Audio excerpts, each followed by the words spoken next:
जय हिंद मेरे दोस्तों, मैं कुमार सिद्धू एक बार फिर से सिद्धार्थ जी टीचिंग सेंटर में भरपूर स्वागत करता हूं। मेरे दोस्तों, आज का रहेगा स्पेशल बिहार हिस्ट्री, जो बहुत इम्पोर्टेंट है। और बिहार से जितना भी क्वेश्चन पूछे गए हैं बीपीएससी में, प्रीवियस ईयर क्वेश्चन, जो सभी क्वेश्चन मैं करवा रहा हूं, जो अगली वीडियो में वो डालूंगा।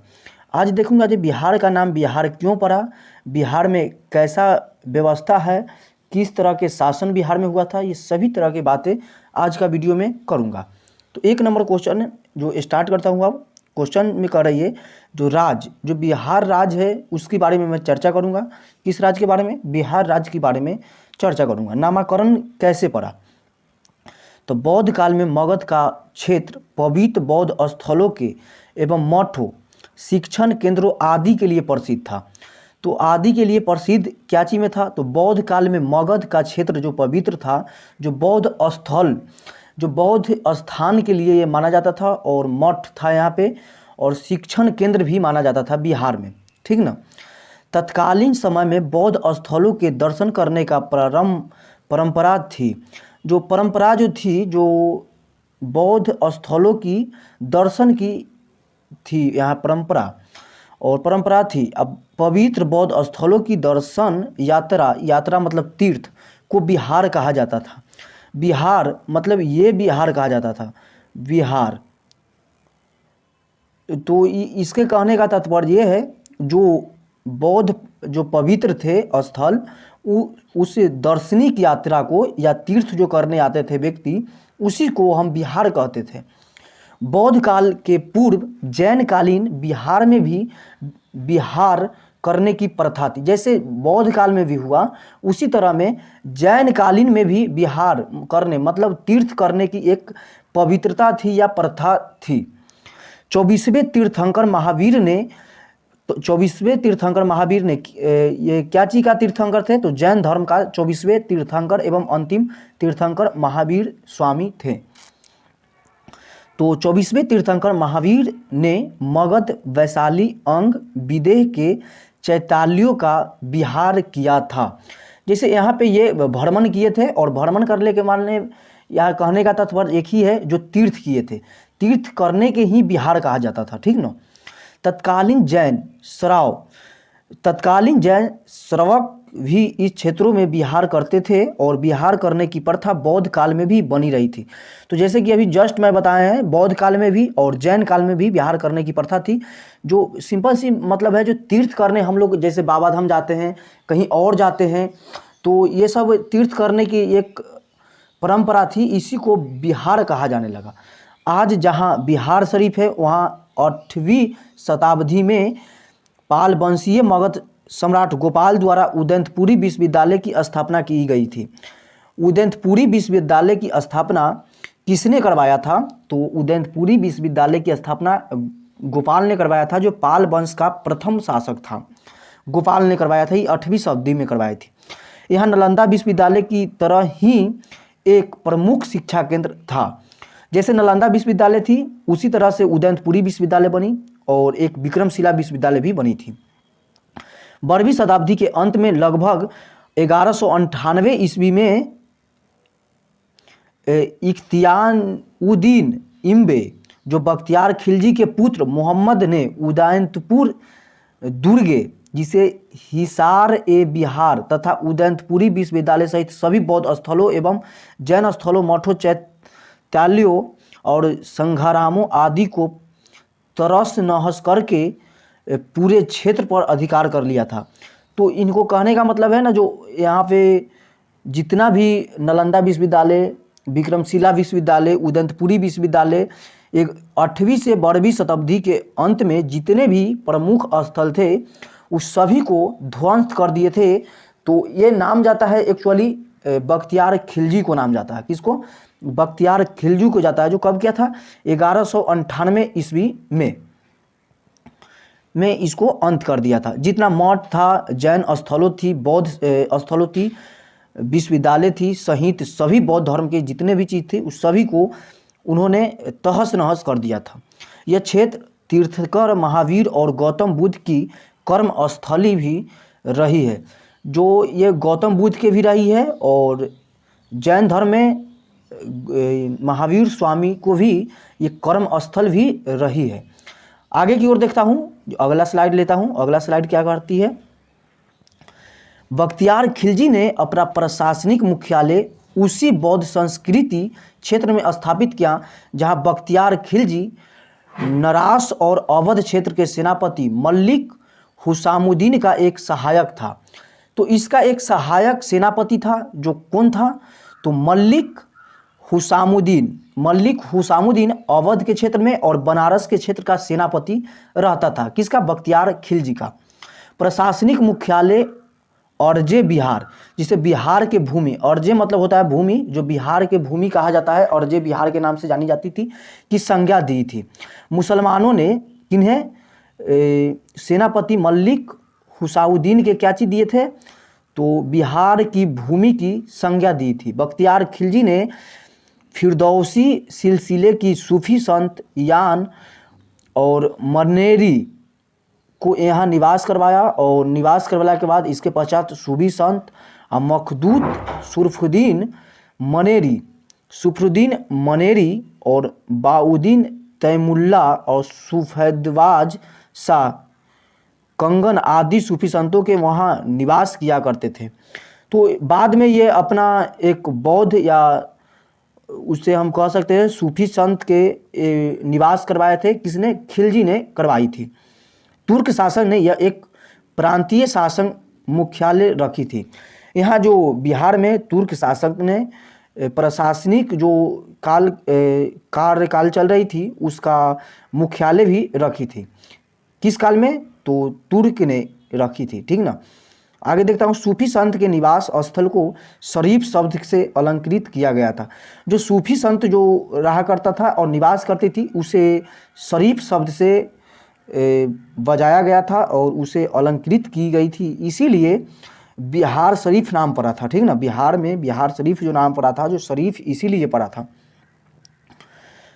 शरीफ का अर्थ होता है प्रतिष्ठित, अप्रतिष्ठित जन आदि। जैसे कुरान शरीफ, मक्का शरीफ आदि तुर्क शासनकाल में अर्जे बिहार को बिहार शरीफ कहा जाने लगा। जैसे कुरान, मुस्लिम के लिए कुरान, अब मक्का जो पढ़ा जाता है तो कुरान शरीफ पढ़ा जाता था, मक्का शरीफ पढ़ा जाता था। इसीलिए वहाँ पे जो ये क्या बोलते हैं, बख्तियार खिलजी ने अपना जो सूफी संतों को निवास दिए थे, उस निवासों में उन्होंने एक प्रतिष्ठित जो जन थे उनको एक कुरान और से नवाजा था, और कुरान से नवाजा के बाद उसे शरीफ शब्द का उल्लेख किया गया, जो बिहार में बिहार शरीफ जो नालंदा डिस्ट्रिक्ट में पड़ती है, तो यहीं से नाम निकल करके आए हैं। तुर्क शासनकाल में अर्ज बिहार को बिहार शरीफ कहा जाने लगा था। ये तुर्क के शासनकाल में अर्ज बिहार को बिहार शरीफ कहा जाने लगा था, और बिहार नाम का उल्लेख सर्वप्रथम मिनहाज उस सिराज द्वारा दिया गया था। किसके, बिहार शब्द का सबसे प्रथम बार उल्लेख किसने किया था, तो मिनहाज उस सिराज, जिनका पुस्तक था तबकात ए नासरी। तो उन्होंने 1203 से 4 में लिखी गई एक पुस्तक तबकात ए नासरी में मिलता है, जो तुर्क शासनकाल में एक प्रशासनिक मुख्यालय बिहार स्थल पर बिहार कहा जाने लगा। तो किसने सबसे पहले बिहार शब्द का उल्लेख किया था, तो मिनहाज उस सिराज ने बिहार शब्द का उल्लेख की थी। उसके बाद अगर कही जाए तो किस पुस्तक में लिखी गई थी, तो 1203 से 4 ईस्वी में लिखी गई थी। सर्वप्रथम पुस्तक के नाम था तबकात ए नासरी। किसने लिखी थी, तो मिनहाज उस सिराज ने। इस क्वेश्चन को यहाँ तक लगी, दो क्वेश्चन बहुत इंपॉर्टेंट है। मिनहाज यहाँ पे मिटाते हैं, उसको बाद में फिर से लिखना चाहता हूँ। मिनहाज उस सिराज, मिनहाज उस सिराज ने सबसे पहले बिहार शब्द का उल्लेख किया था। बिहार शब्द का उल्लेख किसने दिया था, तो मिनहाज उस सिराज ने। उसके बाद में किस पुस्तक से मिलती है, तो 1203 से 4 में लिखी गई पुस्तक थी, जिसे तबकात ए नासरी, उस पुस्तक के नाम है तबकात ए नासरी नामक पुस्तक लिखी गई थी। आगे बढ़ता हूँ। इसका मुख्यालय जो था ये बिहार शरीफ में रखी गई थी सबसे ज़्यादा। आगे बढ़ता हूँ। यह बाद के शासनकाल में भी बनी रही और 1541 ईस्वी में शेरशाह ने प्रशासनिक मुख्यालय बिहार शरीफ से पटना में स्थानांतरित किया था। तो सबसे पहले बिहार शरीफ से अगर पटना में स्थानांतरित करने वाला मुस्लिम शासक अगर कोई था, कोई शासक बनी था तो शेरशाह सूरी ने बनी थी, जिसे शेरशाह को शेरशाह सूरी भी कहा जाता है।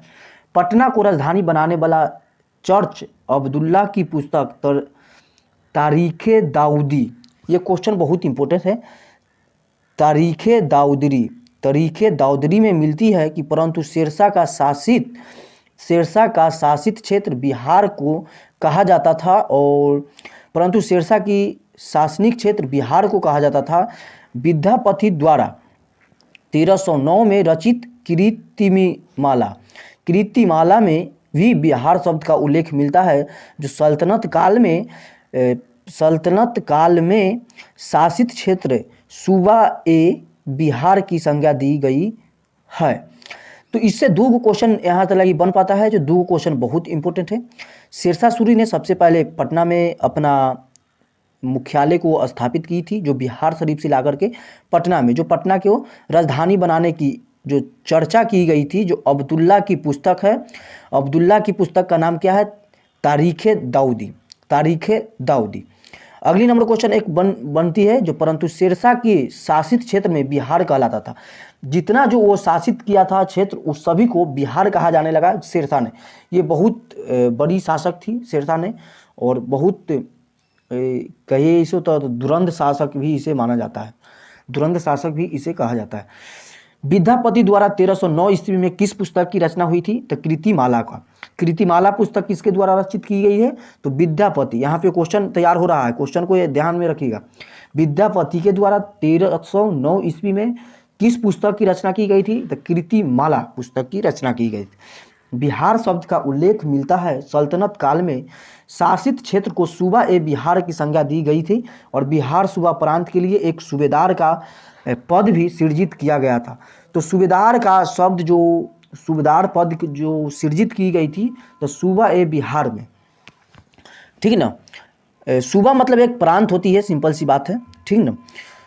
सूबेदार बिहार सूबा का प्रमुख होता था। जो सूबा बिहार शब्द का प्रथम जानकारी 12वीं सदी की अबू उमर मिन्हाउद्दीन उस्मान बिना सिराजुद्दीन जुज़जानी की पुस्तक तबक़ात नासिरी से होती है।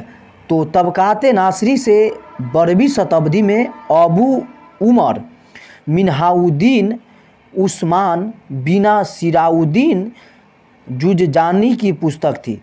ये नाम हम जानते हैं, जो आप लोगों को थोड़ा कठिन होगा, लेकिन इसको आप याद रखिएगा जरूर कि पुस्तक में तबक़ात नासिरी से मिलती है। पटना की राजधानी बनाकर जिस बिहार सूबा मतलब प्रांत, बिहार प्रांत का निर्माण शेरशाह ने किया था, उस प्रांत का विस्तार करते हुए अकबर ने सूबा ए बिहार का एक परिपक्व नक्शा तैयार करवाया। जो कंपनी जो शासन काल के दौरान भी सूबा शब्द का भी प्रयोग होता था, परंतु स्वतंत्रता आंदोलन के समय में सूबा के प्रांत कहा जाने लगा।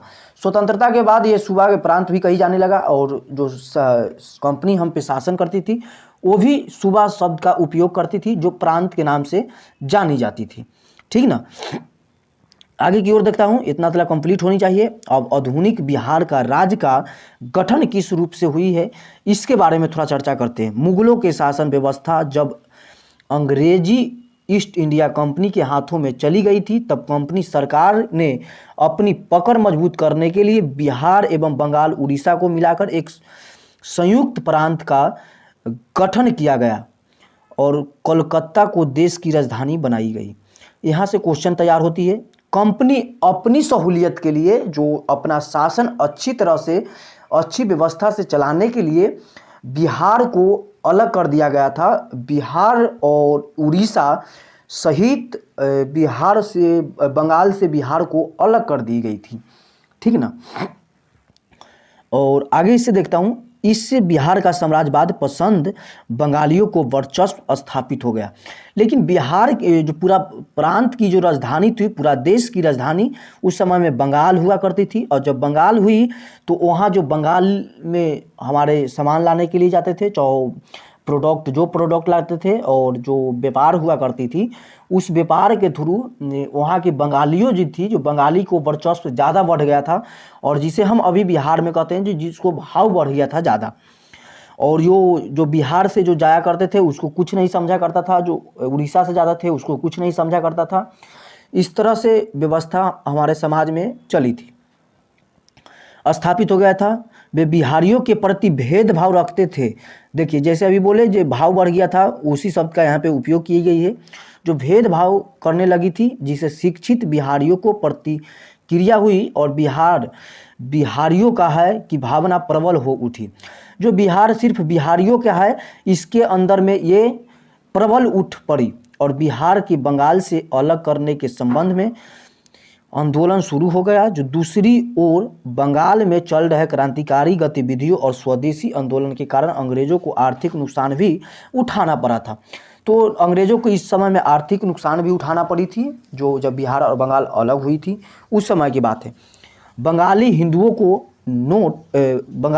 को चोट करने के लिए सांप्रदायिक आधार पर बंगाल का विभाजन, जिसे बंग भंग भी 1905 में कर दिया गया था। जो बंगाली हिंदू क्रांतिकारियों का सबक सिखाने के लिए अंग्रेजों ने बिहार बंगाल विभाजन के लिए इस संबंध में विचार विमर्श शुरू कर दिया था।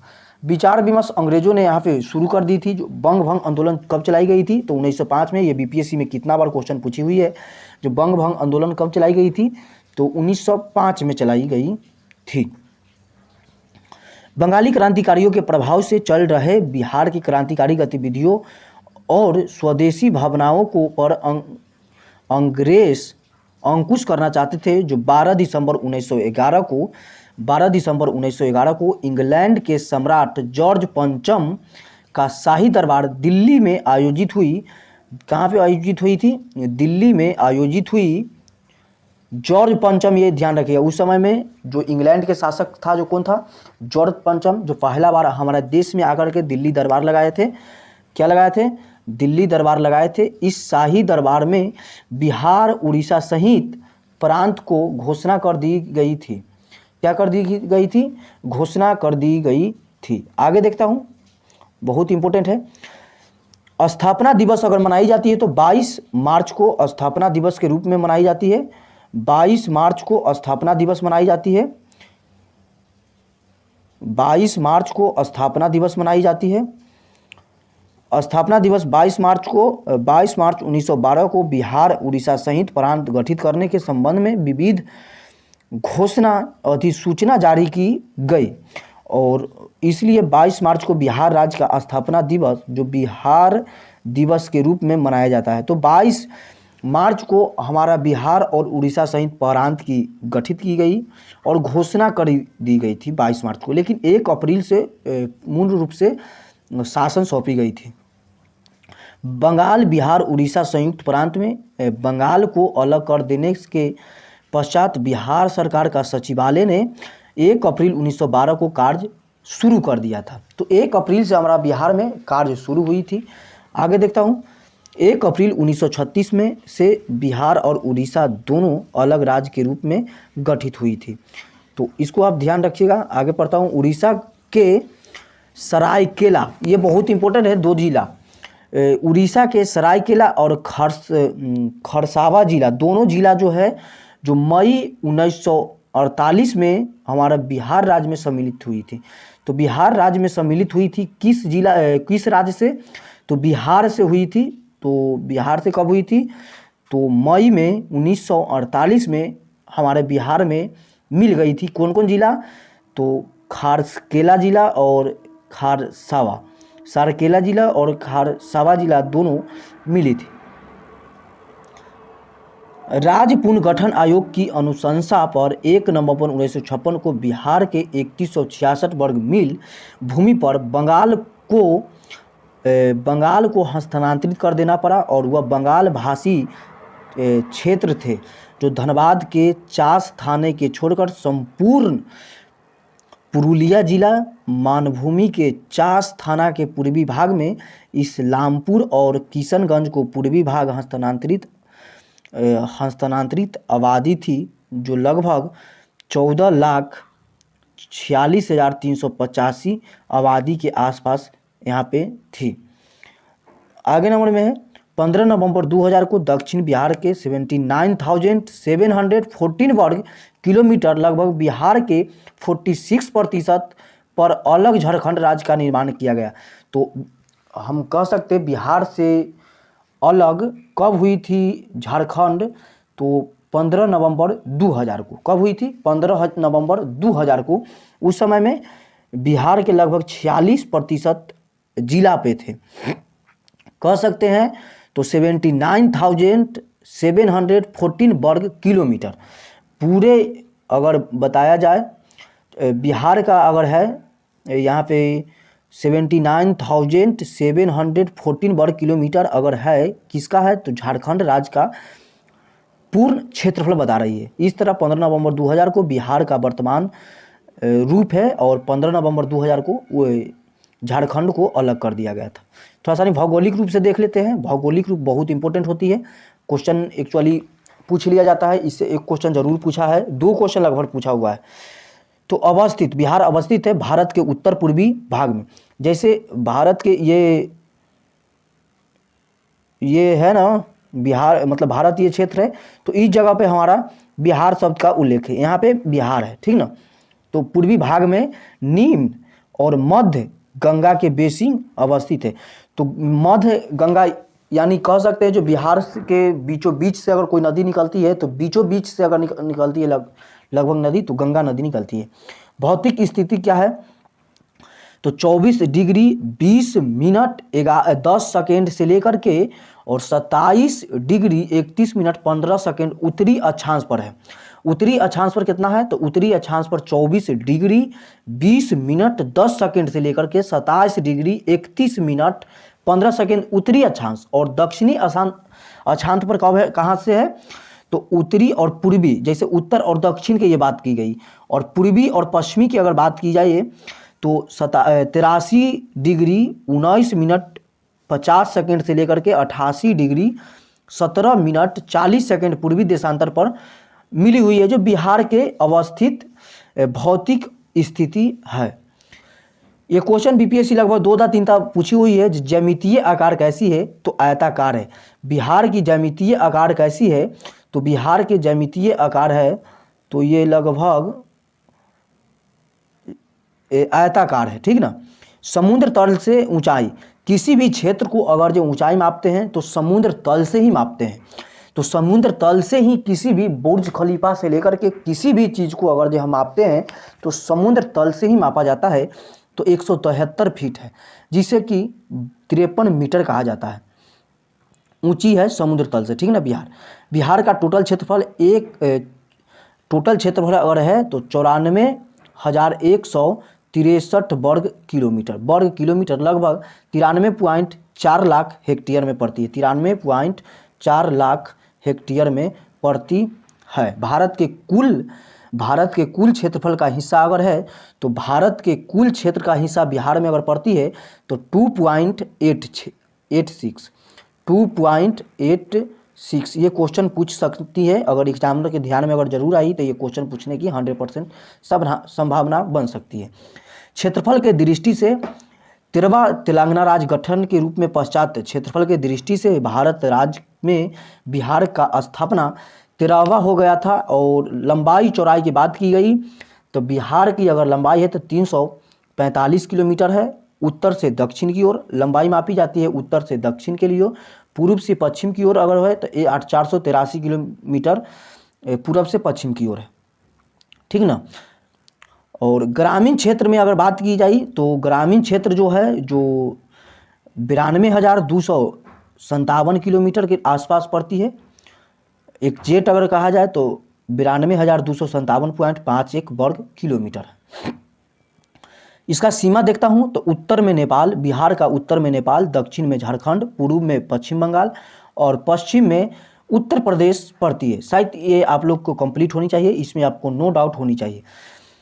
तो बिहार की राजकीय चीन अगर है तो बोधि वृक्ष के नाम से जाना जाता है, बोधि वृक्ष। राजकीय भाषा है तो हिंदी, द्वितीय राजकीय भाषा उर्दू, राजकीय पशु तो बैल, राजकीय पक्षी तो गोरैया, राजकीय वृक्ष तो आपको पीपल हो जाएगी, राजकीय पुष्प तो गेंदा के फूल हो जाएगी, और राजकीय मछली होगी तो मांगुर होगी। ये आपको शायद ध्यान में रहना बहुत ज़रूरी है। आज के लिए ये इतना क्वेश्चन कैसा लगा हमें ज़रूर बताइएगा कमेंट्स में। और Bihar special history, geography, polity सभी तरह के क्वेश्चन मैं इस पर ज़रूर अवेलेबल करवाऊँगा। आज के लिए इतना ही है, तब तक के लिए जय हिंद।